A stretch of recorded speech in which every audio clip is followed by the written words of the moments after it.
11월이 이제 남았으니까 천국이 다가온다는 거죠. 그렇죠. 이제 천국이 지금 다가오고 있고요. 그리고 특히 올해 10월 말 같은 경우는 이제 세계 우주의 기운이 또 합치는 해요. 올해 11월이요? 한번 보세요. 두 배 안 오른 적이 한 번도 없어요.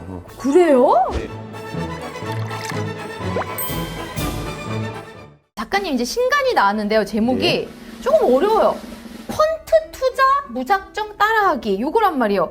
이 퀀트 투자가 대체 뭔가요? 이 퀀트라는 단어가 제가 보기엔 좀 너무 어려워요. 어려워, 맞아, 그 어려워. 단어 들으면 다 도망가더라고요, 이게. 네.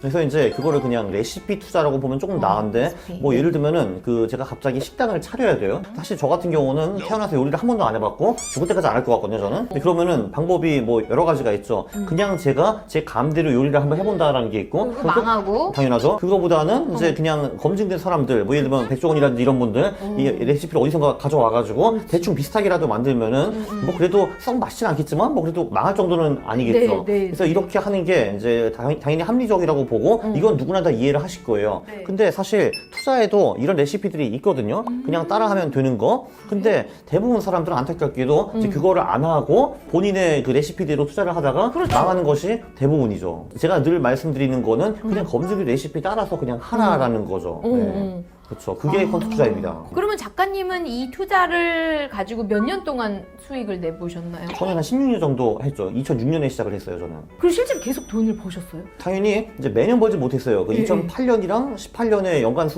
그 손실이 아, 났고요. 네. 그거 말고는 계속 연간 단위로는 수익이 났죠. 야, 근데 그게 지금 같이 막 부동산도 빠지고 주식도 빠지고 이럴 때도 가능할까요? 퀀트 투자가? 누가 여쭤보시더라고요. 너 올해는 수익이 어떠냐고. 그때 저도 모르고 있었거든요. 찾아보니까 네. 올해는 마이너스 3.3%예요. 지금까지. 아, 뭐 사실 올해 마이너스 3.3은 그렇게 나쁜 건 아니라고 보고요. 그럭저럭 잘 되는 거 보니까 하락장에도 충분히 먹힌다라고 볼 수 있습니다.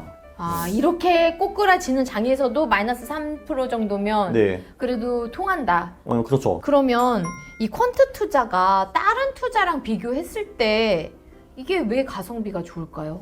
가성비라는 거는 성과는 좋고 내가 투입하는 시간은 적어야 되는 거잖아요. 이게. 맞아. 네. 근데 딱 그게 맞는 것 같아요. 예를 들면 축구라든지 뭐 바둑이라든지 게임은 매뉴얼 같은 거 딱 보고 그대로 따라하기에는 변수가 너무 많거든요. 이게. 근데 투자는 그 투자 레시피 그대로 따라하면은 상위 1% 투자자 남부럽지 않은 그 수익과 이제 성과가 나와요. 그 성과를 내는데 배우는 시간도 굉장히 적고 네. 실제로 투자하는 시간도 되게 적어요. 그래서 이제 올해는 마이너스 3%고 제가 작년에 23% 정도 번 것 같은데 근데 이제 제가 23%를 벌기 위해서 실제로 제가 투자를 하는데 그러니까 종목을 찾고 사고 팔고 들어가는 시간이 1년에 2시간인가? 그 정도밖에 안 돼요. 1년에? 이게 가성비죠. 그러니까 내가 진짜 투자에 들어가는 시간이 되게 적고 성과는 괜찮고 네, 그렇게 볼 수 있고요. 단점이 좀 몇 개가 더 있어요. 물론 당연히 퀀트쟁이한테 კვან트 좋냐고 하면 당연히 좋다고 하겠지만 이제 저는 이제 레시피가 딱 있으면은 그 레시피대로 그대로 과거에 투자를 했으면은 얼마를 벌 수 있었나? 그런 시뮬레이션을 만들 수가 있어요. 딴 투자는 그게 불가능해요. 그래서 이 검증이 가능하다. 그게 하나 있고 그리고 우리의 심리가 사실 늘 투자에 개입해가지고 우리 투자를 망가뜨리는데 네, 그거를 이제 좀 상당 부분 배제를 할 수가 있어요. 매뉴얼대로 하니까. 네, 그렇죠. 그 신경은 별로 안 쓰면서도 투자 결과는 좋은 것이 퀀트 투자의 장점이다. 근데 이제 작가님이 이거를 무따기? 네. 이렇게 표현하세요? 아, 그게 이제 그 무작정 따라하기라고 하는데 무따기는 일단 자산 배분으로 먼저 되어 있어요. 우리가 모든 자산을 주식에 몰빵을 하면은 지금처럼 주식시장이 빠지면은 내가 뭘 사도 다 깨져요. 뭐 그럴 수밖에 없는 거죠. 네. 그런데 이제 자산 배분이라는 거는 여기서 주식뿐만이 아니라 채권이랑 실물 자산도 넣고 원화에만 투자하는 게 아니라 달러화에도 같이 투자하는 거예요. 그럼 자산이 4개가 있죠. 그러니까 주식, 채권, 실물 자산 그리고 달러. 그리고 예를 들면 우리가 미국 주식이나 미국 채권에 투자를 하면은 달러에도 일부 같이 투자하게 그렇죠. 되는 거죠. 그렇죠? 자, 이런 식으로 하면은 요 4개가 동시에 다 망했던 사례는 아직은 인류 역사상 없어요. 그러니까 예를 들면은 2022년 같은 경우는 굉장히 특이한 게 주식과 채권이 같이 망가졌고 원자재 같은 실물 자산은 그럭저럭 버텼고 킹달러 그러니까 얘가 수익을 엄청나게 많이 내줘가지고 네. 그 그럭저럭 포트폴리오를 보호하고 있습니다. 그래서 자산 배분을 하면은 뭐 이제 완전히 손실을 피하는 것까지는 불가능하겠지만 그 최대 손실을 보통 10% 미만으로 제한을 할 수가 있어요. 아, 그러면 반대로 네. 덜 깨진다라는 것은 주식장이 좋아서 주식으로 엄청난 수익을 낼 수 있을 때 다른 것들 때문에 좀 상승폭이 둔화된다고도 볼 수 있잖아요, 작가님. 그렇죠. 그런데 그래도 수익을 극대화하는 것보다는 손실을 최소화하는 거를 훨씬 더 중요하다라고 봅니다. 그러니까 예를 들면은 자 우리가 첫 해 50% 벌었어요. 두 번째 해도 50% 벌었고 세 번째 해는 50% 깨졌어요. 플러스 50, 플러스 50, 마이너스 50. 되게 잘한 것 같잖아요. 그럼 그 3년에 그 이제 연봉리 수익이 어느 정도라고 생각하세요? 네. 쉽지 않죠, 그죠? 네, 어려운데요? 4%예요. 근데 우리가 진짜 플러스 50, 플러스 50, 마이너스 50 하면은 솔직히 개인 투자자들 중에서는 아마 상위 10% 들어갈 거예요. 이 정도 실력을 내면은. 그 네, 정도?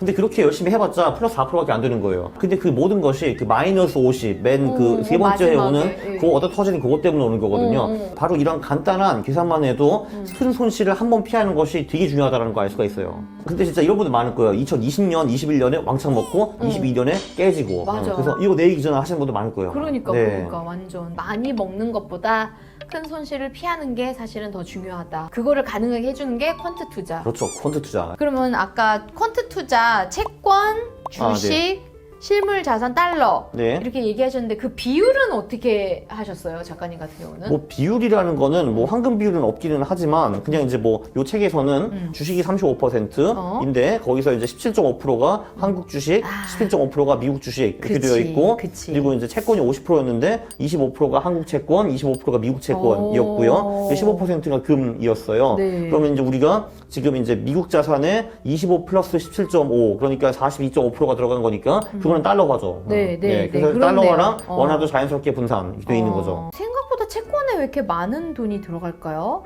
이게 그 변동성이 조금 작은 자산에 돈을 많이 투입해야 되고 변동성이 높은 자산에는 덜 투입해야 되는데 그러니까 예를 들면은 우리가 투자할 수 있는 게 딱 두 개밖에 없어요. 부동산과 비트코인. 그러면은 비중을 어떻게 두실 것 같아요? 부동산 80, 비트코인 20. 똑같거든요. 왜냐면 5대5로 하시는 분들은 거의 없을 거거든요. 아니 왜냐면 내 돈이 10억인데 5억이 부동산이고 5억이 비트코인이면은 당장 이 5억 비트코인이 내일 1억이 될 수도 있는 거잖아요. 네, 이게. 네. 그래서 거의 모든 사람들은 그냥 본능적으로 변동성이 큰 자산에 적게 돈을 넣고 변동성이 작은 자산에 큰 돈을 넣게 되어 있어요. 네, 그렇기 때문에.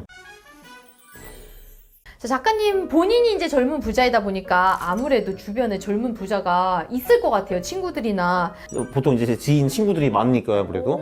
심지어 그 사람들 사례를 모아서 제가 파일이라는 책도 썼습니다. 그 20명의 공통은 투자를 했다라는 것 딱 하나가 유일했어요. 근데 그 방식은 다 달랐어요. 이게 3대 투자법은 그 부동산 그 주식 코인이었고, 주식 같은 경우도 저 같은 사람은 퀀트 투자를 하지만 단타로만 이제 100억 이상 번 사람도 있고요. 또 다른 친구는 가치 투자를 하고 미국주 하시는 분도 있고 뭐 미국 배당주 하시는 분들도 있고 방법은 되게 가지각색이더라고요. 근데 일단 중요한 거는 그분들도 본인들의 성향을 파악해가지고 내가 가장 잘하는 투자법이 뭔가 하고 이제 그거에다가 본인의 역량을 집중한 거죠. 예. 맞네, 맞네. 투자에도 나랑 궁합이 맞는 투자가 있다. 예를 들면 저 같은 경우는 부동산 몇 번 해봤는데 저는 돈을 거의 못 벌었어요. 오히려 부동산으로. 저는 2014년에 부동산을 산 게 아니라 팔았어요. 이제 저점에서 기업 올라와가지고 제가 본전 정도 되었을 때 팔았어요. 네. 예. 걔는 그 후에 한 3배 올랐겠죠. 네, 그래서 이제 네, 저는 네. 그 부동산 더 이상 찾아보지 않아요. 그래서 일단 첫 번째는 네 자신을 알아가야 가장 중요한 것 같고요. 근데 이게 네 자신을 아는 것이 오히려 되게 어렵거든요. 그래서 이제 대부분 부자들은 이제 본인의 방법에 크게 고집하지는 않아요. 그게 저는 이제 추세 추종 플러스 리스크 관리라고 말을 많이 하는데 그 두 개를 대부분 부자들은 잘 하시는 것 같아요. 뭔가 해봐가지고 할 때는 일단 작은 돈으로 들어가요. 처음에. 예, 처음에 들어간 다음에 이게 아니다 싶으면 빨리 손절하고 나와버려요. 그냥. 그래. 예, 그게 어떻게 보면 리스크 관리죠. 왜냐하면은 이제 돈을 잃긴 잃었는데 작게 잃은 거잖아요. 네, 그래서 리스크 네. 관리가 할 때 된 거고. 근데 그렇게 몇 번 하다 보면은 뭔가 본인한테 맞는 방법이나 투자가 나올 거 아니에요. 근데? 그렇죠. 그럼 거기에다가 본인의 에너지와 돈과 시간을 이제 그 투입을 제대로 하는 거죠. 그래서 추세 추종. 이거 해봤다가 아이고 이거 안 되네. 얘 빨리 접자. 이거 하는데 이거 안 되네. 접자. 이거 잘 되네. 오케이 이거다 해가지고 이렇게. 쭉 하고. 그래서 부자 되는 분들이 훨씬 많아요, 사실은. 그럼 어떻게 보면 그때그때 시를 잘 파악해서 아닌 거는 버리고 들성 푸른 거에 빨리 달려들고. 그쵸. 근데 의외로 그 첫 번째 고사업을 못 버리고 안 되는 거 계속 시도하시는 분들 되게 많아요. 그럴 되게 것 안타까운 같아요. 거죠. 왜냐면 네, 거기에 네. 이제 본인의 자존심도 투입이 되어 있고 그리고 이제 본인의 시간, 에너지, 뭐 피눈물 이런 게 들어가 있으니까 그게 이제 포기가 잘 안 되는 것 같은데 이제 부자들은 그런데 크게 연연하지 않더라고요, 확실히. 예. 그리고 이게 부자들 중에서 이제 돈을 이렇게 45도로 버시는 분은 거의 없는 것 같고 보통은 상승장에 돈을 팍 번 다음에 하락장에 조금 잃거나 아니면 거의 안 잃고 그 다음에 다음 상승장에 팍 올라가는 이 계단식으로 돈을 보통 많이 버는데 안타깝게도 대부분 이제 부자가 아니신 분들은 지그재그식으로 돈을 벌어요. 그러니까 상승장에 벌다가 하락장에 반납하고 상승장에 벌다가 반납하고. 네, 그렇죠. 이제 그 차이인 것 같아요, 사실. 이 지그재그 폭을 그럼 줄여서 이렇게 나가야 되는데 네, 그렇죠. 네. 보통 사람들이 이렇게 한다. 네, 맞아요. 네. 사실 그래서 하락장에는 아예 참여를 안 하고 아무것도 안 하고 현금만 드는 게 의외로 훌륭한 전략이거든요. 네. 그 자체가 투자일 수도 있겠네. 그게 투자예요, 사실. 근데 사실 그게 되게 힘들어요. 가만히 있으면 내가 뒤처지는 것 같고 뭔가를 이럴 때라도 투자를 해서 뭘 수익을 내야 될 것 같은데. 아니요, 하락장에서 아무것도 안 하는 게 앞서 나가는 거예요. 근데 역으로 생각해보면 지금처럼 엄청 떨어졌을 때 아이 이럴 때 사야지 라고 생각할 수도 있잖아요, 작가님. 근데 어차피 저점에 매수하는 건 우리가 불가능하거든요. 네, 그래서 불가능하죠. 그 네. 격언이 있잖아요. 무릎에 사가지고 어깨에 팔아라는 네. 격언이 있는데 네. 근데 이게 내려갈 때는 우리가 이게 무릎이라고 생각하고 나중에 보면은 어깨나 가슴일 수도 있어요, 이게. 그렇기 때문에 다 내려간 후에 추세가 반전되고 반전되고. 올라오는 그 무릎에 사도 그때. 전혀 늦지 않다라는 거죠. 그래. 그래도 충분히 먹을 수 있어요. 그러면 작가님은 개인적으로 2022년 나머지 네. 이제 하반기 주식시장은 어떻게 생각하십니까? 제가 이제 늘 맨날 하고 다니는 얘기는 11사 천국 50지옥이라는 말이죠. 11사 천국 50지옥? 그게 뭘까?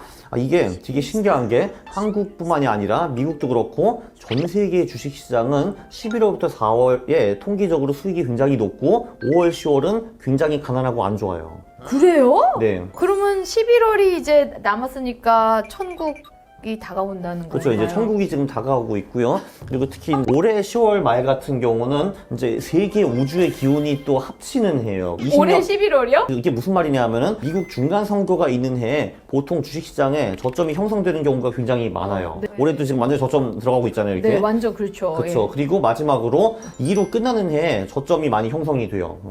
지금 2022년 네. 이렇게 그러니까 네, 그렇죠. 그래서 요 세 개 기운이 합칠 때가 20년에 한 번 있어요. 1922년, 42년, 62년, 82년, 2002년 그때를 저점으로 보고 그 4, 5년 후에 주가가 어디까지 갔는지 한번 보세요. 2배 안 오른 적이 한 번도 없어요. 그래서 이제 우주의 기운이 이렇게 합칠 때이기 때문에 결론적으로 저는 그럭저럭 좋게 본다 이거죠. 한번 그러면 4월에 체크해 보도록 하겠습니다. 4월에 보여주시는 거죠. 30일. 네. 잘 되면은 야 대박 너 어떻게 알았어 할 거고 못하면 이거 뭐야 하면서 부르시면 돼요. 간단합니다. 네. 그렇네요.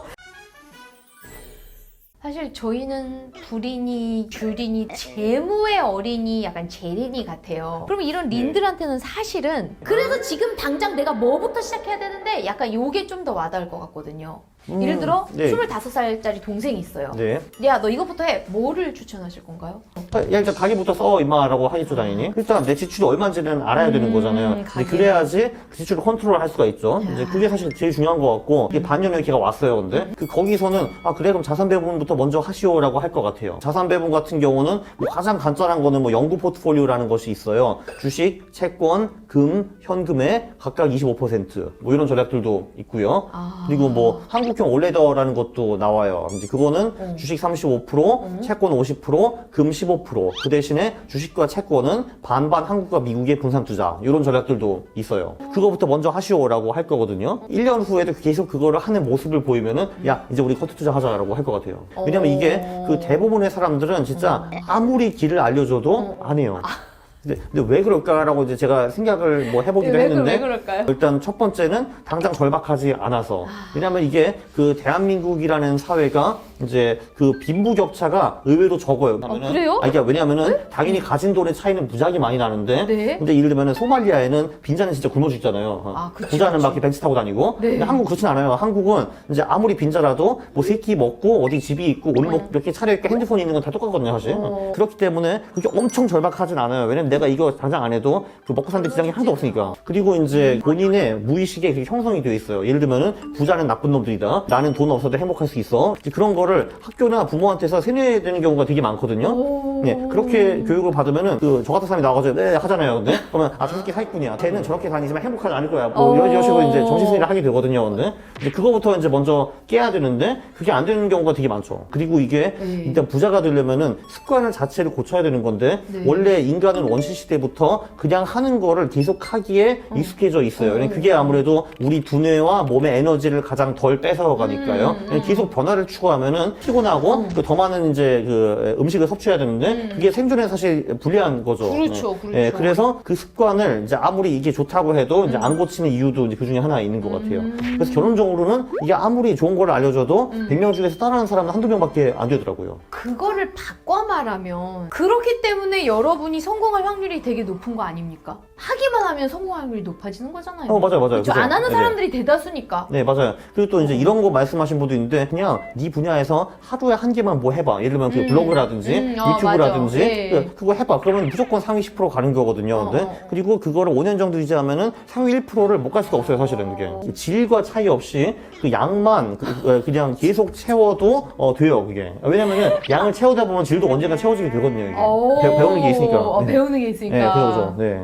자, 마지막으로 우리 시청자 여러분들께 해주실 말씀이 있다면? 일단 지금 굉장히 비관주의가 팽배해진 것 같아요. 이제 몇 년 전만 해도 나는 흑수저이기 때문에 난 직장인이기 때문에 절대로 부자가 될 수 없다 이런 생각이 굉장히 팽배해 있는데 근데 사실 지금이 그 단군 일에 가장 돈 벌기 쉬운 때는 맞기는 맞아요. 왜냐하면은 이 투자도 그렇고 부업도 그렇고 이 모든 내용이 다 공짜로 다 공개되어 있거든요. 그렇죠. 지금 우리 방송처럼. 그걸 사실 하면 되는 거고 그걸 실행하는 게 어느 때보다도 더 쉬운 거는 그것도 팩트예요, 사실은. 나는 어차피 안 된다 해서 나는 할 수 있다라는 그 벽을 뛰어넘는 것이 가장 중요한 것 같으니까 뛰어넘으세요. 하시면 됩니다. 여러분, 안 하는 사람이 많으니까 하면 성공한다니까. 그냥 하기만 하면 그냥 무조건 상위 10% 들어요. 그러니까 오히려 네. 그렇게 역으로 생각해보면 여러분에게 기회가 많다라는 방증도 될 것 같습니다. 여러분, 우리 이렇게 MZ세대 여러분의 경제적 자유를 위한 돈인만세 노력은 오늘도 계속되고 있습니다. 여러분, 좋아요 꾹꾹 눌러주시고요.